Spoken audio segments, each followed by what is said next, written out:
અને હનુમાનજી અતુલિત, કોઈ આંકડો આપ્યો નથી, અતુલિત, તુલી ન શકાય, માપી ન શકાય, પણ છતાંય માપવાની આપણા મનમાં એક આઈડિયા હોય તો એમ કહી શકાય કે 1000 ઘોડાઓ, અશ્વો, એનું જેટલું બળ એટલું એક છૂટા ગીરી ગહ્વરોમાં ફરતા મદ જરતા, એમાંય મદ જરતા હાથી, એમાં તાકાત હોય.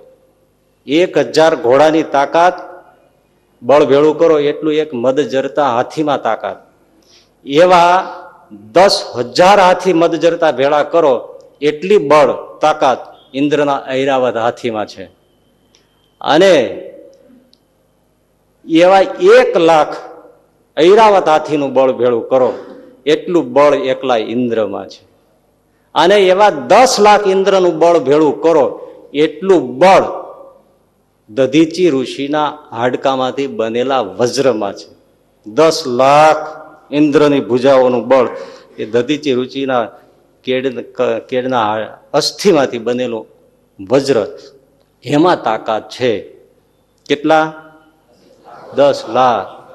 10 લાખ ઇન્દ્રની બળ એ દધીચી ઋષિના વજ્રમાં, હાડકાને બનેલા વજ્રમાં છે. એવા 1 કરોડ વજ્ર એટલે 10,000 કરોડ હાથી થયા. 10,000 કરોડ અને 1 કરોડ વજ્ર, એમાં જેટલી તાકાત છે એટલી તાકાત મારા હનુમાનની ટચલી આંગળીમાં છે. અતુલિત બલધામમ હૈમ શૈલાવદેહમ ધનુજવન કૃષાનમ જ્ઞાનિનામ અગ્રગણ્યમ.